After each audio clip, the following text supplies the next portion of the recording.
अखंड भारत का मतलब जैसे भारत के आसपास जितने देश है, पाकिस्तान, अफगानिस्तान, सबको भारत में ऐड करके अखंड भारत बनेगा। अच्छा, ये कौन करेगा फिर? ये योगी जी करेंगे। योगी जी कर देंगे या अफगानिस्तान पाकिस्तान एक साथ? हाँ, हम हिंदू है। अच्छा, क्या होता है हिंदू साहब? हिंदू, कट्टर आपकी हिंदू नज़र है। में हिंदू का क्या मतलब, कट्टर हिंदू क्या मतलब है हिंदू का? जैसे- किसे कहते हैं हिंदू? हिंदू हिंदू धर्म है? हिंदू धर्म है। योगी जी ने तो कहा था हिंदू एक जीवन की पद्धति है, धर्म नहीं है ना। आप क्या समझते हैं हिंदू धर्म से? आपका अभिप्राय क्या है? मेरी नज़र में हिंदू का ये मतलब है। आप ही बता दीजिए, मुझे तो मान लिया नहीं पता। नहीं पता। लेकिन आपको हिंदू राष्ट्र चाहिए, हिंदू राष्ट्र तो चाहिए यही तो मुझे। विडम्बना है, जब पता हो जब तो बात करो। तो मुगलों ने नाम दिया था हिंदू, अब धर्म है सनातन। धर्म है सनातन। सनातन का मतलब बता दो, तुम बड़े कट्टर सनातन बन रहे हो, क्या मायने होता है सनातन? होता है बता दो। देखो, कट्टर हिंदू का उद्देश्य होना चाहिए, लेकिन सनातन की मीनिंग जानना चाहता हूँ तुमसे। सनातन की देखिए मीनिंग तो नहीं पता है, बस भाई सुकून के कैसे लिए होना चाहते हो तुम? सुकून कैसे मिलेगा जिस चीज का तुम्हें मुझे एक बात मैं बताओ, हिंदू राष्ट्र की जरूरत क्या है और क्यों चाहते हो? क्या मतलब है हिंदू राष्ट्र का? सुकून के लिए। मुझे हिंदू राष्ट्र चाहिए सुकून के लिए, तो मेरे पास इसका एक मतलब होगा ना कि ये बन जाएगा तो ये फायदे होंगे, तो दिल को कैसा सुकून? 4-5 फायदे गिनवा दीजिए। अगर अभी मांग करें आप हिंदू राष्ट्र की, 4-5 फायदे गिनवा दीजिए। क्या क्या फायदे होंगे हिंदू राष्ट्र में? 5 फायदे की नहीं पता, बस मेरे को हिंदू राष्ट्र चाहिए पूरे देश में। फायदे वायदे की नहीं पता मेरे को। चाहिए, मैंने पूछा ना सनातन। चलो 12वीं में हो, 12th की स्पेलिंग बता दो। TWELTH। बस भाई, मैं एक बात रिक्वेस्ट करता हूँ, हिंदू राष्ट्र बनाना हो बना लेना, लेकिन पढ़ाई पर थोड़ा ध्यान दो। क्या बोले पढ़ाई करके कुछ नहीं होगा? कुछ नहीं। एजुकेशन से कुछ नहीं ये तुम्हारी डिमांड होनी चाहिए। ये तुम्हारे माँ बाप ने गलती करी तुम्हें स्कूल में डाल के। होगा। सपने नहीं हकीकत को बुनते, इसलिए लोग मोदी को चुनते। क्या लगता है मोदी जी के 10 साल कैसे रहे, ये बताइए। मोदी जी के 10 साल तो बेहतर रहे हैं, लेकिन मोदी जी के शासनकाल में भारतवासियों के 10 साल बेहतर नहीं है। अब सपने नहीं हकीकत है बुनते, इसलिए मोदी को चुनते, ये तो एक खामोखा की बात है, एक जुमले वाली बात है। रियलिटी उससे परे है। मुझे नहीं लगता मोदी जी ने कुछ खासा काम किया है। मैं ये कह रहा हूँ कि सबसे परफॉर्मिंग नेता है नितिन गडकरी, सबसे ज़्यादा सड़कों का काम उन्होंने किया है। मोदी जी ने इतने इनॉग्रेशन किए हैं, मैं ये जानना चाहता हूँ कितने उद्घाटनों में मोदी जी ने नितिन गडकरी का धन्यवाद किया, कितनी बार नितिन गडकरी का नाम लिया। तो देखो, ध्रुव राठी का वीडियो वायरल हो ही रहा है कि एक डिक्टेटरशिप चल रही है, एक कैमरे एक चेहरे के तले सारा देश चल रहा है। जबकि सच्चाई है कि जितने पक्ष में हैं लोग, उससे ज़्यादा लोग उनके विरोध में हैं। आज भी अगर देश में सही तरीके से गणना हो जाए तो उनको चुनने वालों की संख्या उनके विरोध करने वालों की संख्या से बहुत कम है। तो ये कोई रियलिटी नहीं है, ज़बरदस्ती का मीडिया। यही मीडिया जो था, विशेष मीडिया, ये 2014 से पहले राहुल गांधी और सोनिया गांधी को सबसे बड़ा नेता, सबसे बड़ा चेहरा मानते थे। लेकिन आज क्या है, आज यही मीडिया बिक चुका है। तो मीडिया अपनी धारा से बाहर है, इसलिए भैया मोदी जी आएंगे, ठीक है। और दावा कर रहे हैं आपके बार 400 पर, क्या बोलेंगे? ये भी दुख की बात है, अगर किसी नेता के अंदर ये दमखम है कि वो कह सकता है बिफोर इलेक्शन कि अब की बार 400 पार, तो जाहिर सी बात है एग्जामिनर से सेटिंग है। क्योंकि चुनाव आने पर डर आना चाहिए, टेंशन होनी चाहिए नेता को, कॉन्फिडेंस नहीं आना चाहिए। ये लोकतंत्र के लिए रिस्की बात है। अब की बार 400 पार। मोदी जी देश के लिए क्या करेंगे वो बताओ यार, 400 पार क्या? भाई साहब, मैं ये बोलना चाहता हूँ, भाई हमारे भारत को अखंड भारत बनाना चाहिए। अखंड भारत मतलब जैसे क्या? भाई जय श्री राम के नारे लगने चाहिए बस। क्या इससे क्या होगा? इससे होगा भाई, हमारे हिंदू सारे भाई जागेंगे। हमारे हिंदू भाई सो गए हैं। अभी सो गए हिंदू भाई? हाँ भाई, हिंदू भाई सो रहे हैं भाई, सब अपने भगवान को भूल रहे हैं। हम हिंदू है भाई, गर्व से कहना चाहिए कि हम हिंदू है। और इसके लिए भाई योगी जी को हमारा प्राइम मिनिस्टर बनाना चाहिए। अखंड भारत मतलब मैं नहीं समझा, क्या अखंड भारत कितने तो भाई कितने अखंड भारत का मतलब जैसे भारत के आसपास जितने देश है, पाकिस्तान, अफगानिस्तान, सबको भारत में ऐड करके अखंड भारत बनेगा। अच्छा, ये कौन करेगा फिर? ये योगी जी करेंगे। योगी जी कर देंगे या अफगानिस्तान पाकिस्तान एक साथ? क्या बोलेंगे भाई सही पे? क्या बोलना चाहते हैं वो समझ में नहीं आया मुझे। अखंड भारत बनाना अखंड चाहते भारत बनना चाहिए। अखंड भारत, फिर उससे आपको क्या मिलेगा? योगी जी बनाएंगे हमारे राम जी के लिए। उससे क्या होगा? उससे होगा कि पूरी दुनिया में बस देखो, ये जो हिंदू है, हो? हाँ हम हिंदू है। अच्छा, क्या होता है हिंदू साहब? हिंदू, कट्टर आपकी हिंदू है। नज़र में हिंदू का क्या मतलब, कट्टर हिंदू क्या मतलब है हिंदू का? जैसे मैं व्यक्ति बताऊँ, को- इंस्टाग्राम चलाता हूँ जैसे, ठीक है। तो उस पर बहुत सारे मोमडन्स को देखता हूँ, जैसे भगवान की मूर्ति हुई, राम जी की, भोलेनाथ की, उनको तोड़ देते हैं। अच्छा, तो वो चीज़ गलत है, तोड़ देते हैं। मैंने कई सारी रील्स में देखा है। चलो फिर उस पर तुम क्या करते हो? पुलिस की कार्रवाई क्या करते हो? कंप्लेन लिखवाते हो उनकी? अब कंप्लेन जब सर उनकी लोकेशन पता रहेगी जब तो जाएंगे वहाँ पे। ये देश में पुलिस है, पुलिस है, बिल्कुल कानून है, हाँ बिल्कुल है। तो पुलिस भी योगी जी की सरकार है, जाहिर सी बात पुलिस एक्शन ले सकती है। तुम्हारे एक आदमी के कंप्लेन करने पे भी ले सकती है। अच्छा, तो फिर उसके लिए फिर ये हिंदू राष्ट्र वगैरह की क्या फिलोसफी है? जब लॉ एंड ऑर्डर चल रहा है, देश संविधान से चलता है, कानून की नज़र में सब बराबर हैं। किसी का भी गलत है, किसी भी धर्म का हो, चाहे हिंदू का मुसलमान करते, मुसलमान का हिंदू करते, सबके खिलाफ कार्रवाई होनी चाहिए। तो फिर हिंदू राष्ट्र की ज़रूरत क्या है और क्यों चाहते हो? क्या मतलब है हिंदू राष्ट्र का? सुकून के लिए। क्या फ़ायदा होगा? सुकून क्या सुकून मिलेगा जैसे? सुकून के लिए। दिल का सुकून कैसे? दिल का सुकून है बस, सब राम का नाम लेंगे उसमें ही सुकून है। क्या होता है, किसे कहते हैं हिंदू?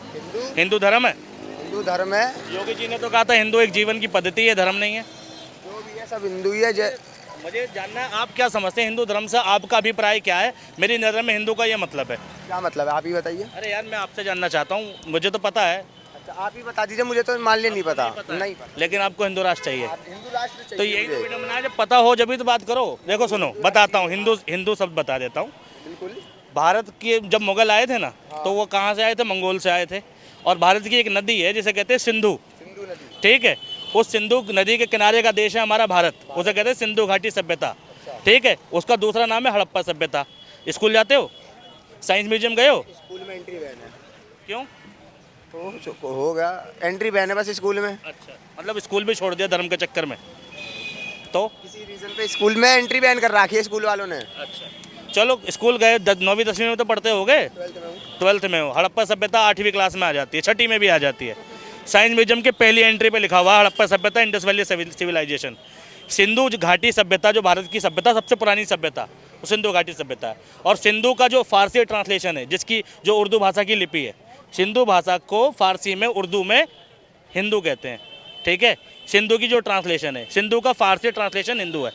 तो मुगलों ने नाम दिया था हिंदू। और क्यों कहते हैं? जीवन की पद्धति है हिंदू। सिंधु घाटी सभ्यता, हिंदू घाटी सभ्यता क्या है? मिट्टी के बर्तन बनाना, मिट्टी की मूर्तिकारी चीज़ों की पूजा करना, हर प्राकृतिक चीज़ की उपासना करना।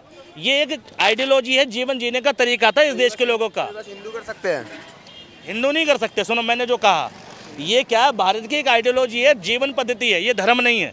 हिंदू क्या है? एक जीने का तरीका है, जिसमें इस देश के सभी बाशिंदे आते हैं, कोई भी हो, ठीक? वो उसी पद्धति से जीते हैं, सिंधु घाटी सभ्यता, ठीक है? अब धर्म है सनातन, धर्म है सनातन। सनातन का मतलब बता दो, तुम बड़े कट्टर सनातन बन रहे हो, क्या मायने होता है कि सनातन होता है बता दें। कट्टर हिंदू का उद्देश्य होना चाहिए, लेकिन सनातन की मीनिंग जानना चाहता हूँ तुमसे। सनातन की देखिए मीनिंग तो नहीं पता है, बस सुकून के लिए होना चाहते हो तुम। सुकून कैसे मिलेगा जिस चीज का तुम्हें मुझे एक बात, मैं हिंदू की बता रहा हूँ, लेकिन मैं कट्टर हिंदू की नहीं कह सकता, क्योंकि उनका धर्म है कि लड़कियों से दूर रहना। मुझे ठंड लग रही है, मुझे मालूम है जैकेट पहनने से गर्मी लगती है, इस जैकेट में रोआ होता है, गर्माहट मिलती है, मैं इसलिए पहनूंगा। मुझे हिंदू राष्ट्र चाहिए सुकून के लिए, तो मेरे पास उसका एक मतलब होगा ना कि ये बन जाएगा तो ये फायदे होंगे, तो दिल को कैसा सुकून 4-5 फायदे गिनवा दीजिए। अगर अभी मांग करें आप हिंदू राष्ट्र की, 4-5 फायदे गिनवा दीजिए। क्या क्या फायदे होंगे हिंदू राष्ट्र? फायदे ये होंगे, देखिए जैसे कि जो इंस्टाग्राम पे तो मतलब लड़के है मोमडन्स है, वो नहीं, वो जो इंस्टाग्राम पे मतलब हमारे किसी भी भगवान की इंसल्ट करते हैं, वो गाली वाली देते हैं। हिंदू होने से ठीक होगा? ये लॉ एंड ऑर्डर ठीक होने से होगा? कानून पुलिस ठीक करेगी ना, ये पुलिस ठीक करेगी, ये सारी चीज ठीक होनी चाहिए। तो पुलिस का प्रशासन ठीक होना चाहिए, उसमें धर्म का रोल कहाँ से आ गया भाई? पुलिस अपना सही तरीके से काम करे, पक्षपात ना करे, उसमें हिंदू मुस्लिम कहाँ से आ गया साहब? नहीं हिंदू मुस्लिम अच्छा आप मांग रहे हैं हिंदू राष्ट्र छोड़ के। हाँ 5 फायदे बताइए हिंदू राष्ट्र। 5 फायदे की नहीं पता, बस मेरे को हिंदू राष्ट्र चाहिए पूरे देश में। फायदे वायदे की नहीं पता मेरे को। चाहिए, मैंने पूछा ना सनातन हिंदू राष्ट्र, मैंने बता दिया हिंदू राष्ट्र ऑलरेडी है, क्योंकि सिंधु घाटी के किनारे रहते हैं, सिंधु की फारसी ट्रांसलेशन हिंदू है, जीवन जीने का तरीका है हिंदू। तो मुझे ये बताओ, सनातन धर्म है, सनातन के फायदे बताओ ना यार। आप बता दो फायदे नहीं पता मेरे को, तो बस मीनिंग बताओ आप मीनिंग से मिलेगा। मेरे को हिंदू राष्ट्र चाहिए बस। तो एक बात बताओ, सुनो तो ही, वो तो ठीक है यार, अच्छा लग रहा है तुमसे मिलके, लेकिन चाहिए क्यों? मेरे को पाकिस्तान अफगानिस्तान जितना है सब सारे अखंड भारत में आने चाहिए। मेरे को बस हिंदू राष्ट्र बनाने से मतलब है। क्या फायदा होगा वही, अभी क्या दिक्कत है? अभी नहीं है, फायदा नहीं चाहिए मुझे। 12वीं क्लास में हो आप? फायदा तो सरकार वैसे भी कुछ अच्छा नहीं हमारा। 12वीं क्लास में हो, इंग्लिश भी पढ़ते हो? इंग्लिश पढ़ते हो? इंग्लिश नहीं तुम्हारे सिलेबस में? 10वीं पढ़ी है? नहीं 10वीं नहीं। एक लेफ्टिनेंट की स्पेलिंग बता दो। मैंने 10वीं नहीं पढ़ी। लेफ्टिनेंट की स्पेलिंग तो पढ़ी होगी यार, भारत के सबसे लेफ्टिनेंट क्या बोला आपने? Left in hand. लेफ्टिनेंट एक सेना का बहुत उच्च पद होता है, लेफ्टिनेंट की स्पेलिंग बता दो। चलो 12वीं में हो, 12th की स्पेलिंग बता दो। TWELTH। बस भाई मैं एक बात रिक्वेस्ट करता हूँ, हिंदू राष्ट्र बनाना हो बना लेना, लेकिन पढ़ाई पर थोड़ा ध्यान दो। जिस दिन तुम्हारे शरीर में एजुकेशन जाएगी ना, दिमाग में एजुकेशन जाएगी, धर्म अलग होगा। जब इंसान एजुकेशन हासिल करता है ना, एजुकेशन की तरफ बढ़ता है, तब वो इन सब चीज़ों से ऊपर उठता है। इन सब चीज़ों से ऊपर उठो। क्या बोले, पढ़ाई करके कुछ नहीं होगा? कुछ नहीं, एजुकेशन से कुछ नहीं सिर्फ तुम्हारी डिमांड होनी चाहिए। कुछ नहीं होता। क्या बोले? बहुत सारे बंदे देखे कह रहे पढ़ाई वढ़ाई अब करके भी देख- बहुत सारे बंदे जो बेरोजगार बैठे हैं, पढ़ के भी बंदे बेरोजगार बैठे रहते हैं। और पढ़ के कामयाब कितने परसेंटेज लगाओगे? अगर 100 में से 100% लोग पढ़े लिखे हैं तो मैं गारंटी देता हूं अगर वो पढ़े हैं तो 100 में से 90% कामयाब है, 10% किस्मत से फेल है। लेकिन अगर अनपढ़ हैं तो 100 में से 90% फेल है, 10% बाई किस्मत पास है। ठीक है, 90% पास तो हो जाते हैं, लेकिन उसमें से 90% में से जो है ना 90 के 90 रोजगार नहीं ले इसका पाते। कोई महत्व नहीं। तुम्हारे माँ बाप ने गलती करी तुम्हें स्कूल में डाल के, ये कहना चाहते हो? एजुकेशन क्यों जरूरी है? एजुकेशन जरूरी है, बंदा बेवकूफ़ थोड़ी रहेगा। क्यों जरूरी है एजुकेशन? अब एजुकेशन जरूरी है, पढ़ाई में अपना फ्यूचर बंदा सुधारता है एजुकेशन से। एजुकेशन चाहिए सभ्यता के लिए। जब हम स्कूल जाते हैं ना बाबू, सुनो, ये तुम्हारे स्कूल में ड्रेस है, ड्रेस होती है ना स्कूल के अंदर। स्कूल में जाते हो एक ड्रेस कोड होता है कि सब बच्चे एक ही ड्रेस में दिखेंगे, और ड्रेस को पहनने के बाद पता है क्या होता है? सबसे पहली चीज़ उठती है कि हम जाति धर्म से ऊपर उठते हैं। तुम हिंदू हो तो भी वही ड्रेस है, मुसलमान हो तो भी वही ड्रेस है, हो तो भी वो ड्रेस है, ब्राह्मण हो तो भी वो ड्रेस है। तो वो ड्रेस हमें आपस में बराबरी का दर्जा देती है। ये एजुकेशन की देन है कि तुम्हें पहला लेसन बताती है कि तुम धर्म और जाति से ऊपर उठो। और तुम कह रहे हो हिंदू राष्ट्र चाहिए, तुम स्कूल में जाके कह रहे हो हिंदू राष्ट्र चाहिए, तो तुमने एजुकेशन हासिल नहीं करी यार। स्कूल नहीं जाता, आप बहुत गलत बात है, फिर तो तुम स्कूल नहीं जाते। जान नहीं देते ना। ऐसे लक्षण रहेंगे तो क्यों जाने देंगे?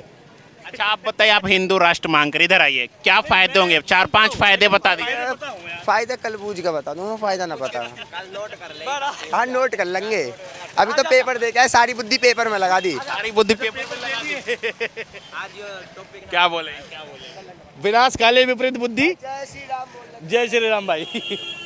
और बोलोगे क्या है ऐसे आदमियों को? वो कह रहा है कि एजुकेशन का कोई मतलब नहीं है, पढ़ाई लिखाई से कुछ नहीं होता। उस आदमी से क्या है मतलब? देखो इस सरकार ने क्या किया, ये उपलब्धि है कि मानसिक रूप से देश को अपाहिज बना रहे हैं।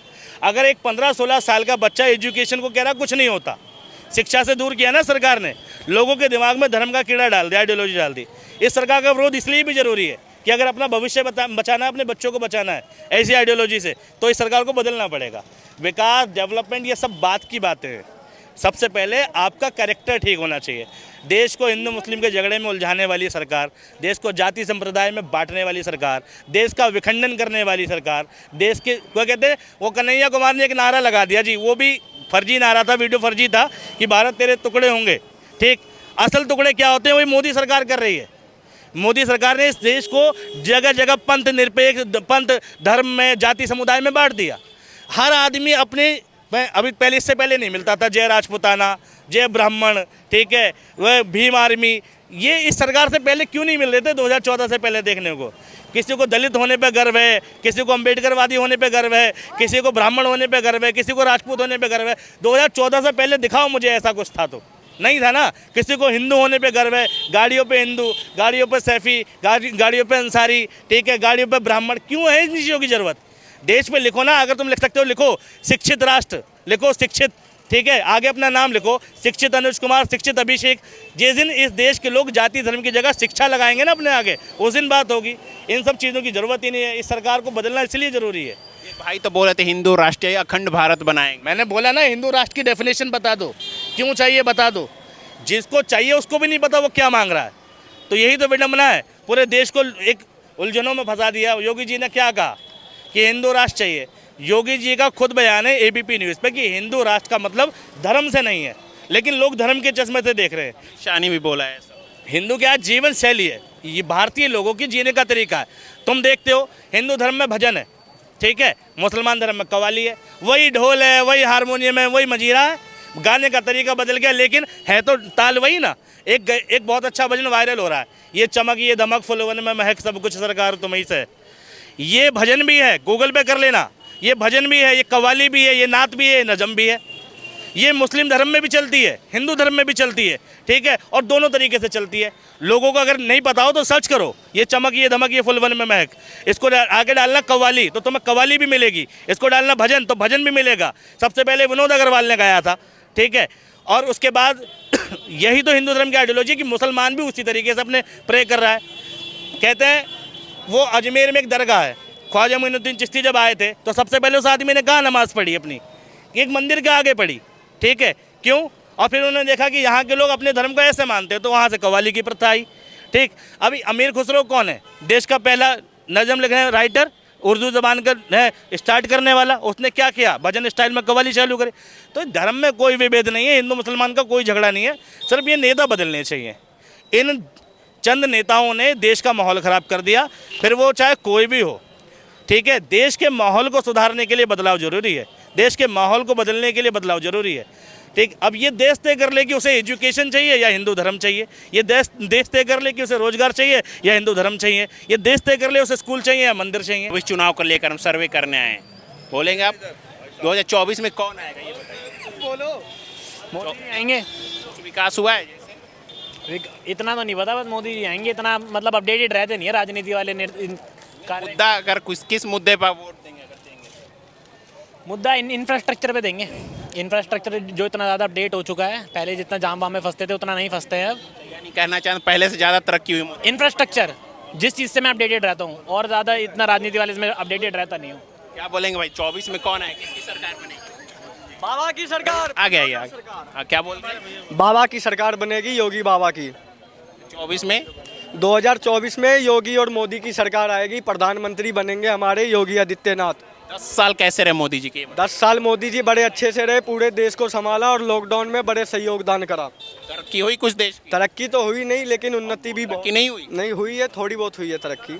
महंगाई पर क्या बोलेंगे? महंगाई पर ये बोलना चाहते हैं कि सस्ताई को थोड़ा गिराए, क्योंकि रोजगार नहीं है, आदमियों को एम्प्लॉयमेंट नहीं है, वो कमाएंगे खाएंगे कैसे, बस इतना कहना चाहता हूँ। इतना कहना चाहिए। क्या लगता है चाचा किसकी सरकार आएगी 24 में? मोदी जी की आएगी। मोदी जी क्या है, कुछ हुआ है विकास? अरे क्यों नहीं है, बहुत विकास हो रहा है। जैसे क्या क्या? अरे सब देख ही रहे हैं हम, तो सब विकास हो ही रहा है, आप देख ही रहे हैं खुद ही हर चीज़। सब कुछ बात करें और क्या क्या विकास हुआ है जैसे? और जैसे कि मान अमित शाह जी से। हाँ, ये अमित शाह जी। अमित शाह जी। अरे आई वो तो बोलने के लिए तैयार नहीं है, भाग रहे हैं। आप बोलते बोलिए। हाँ।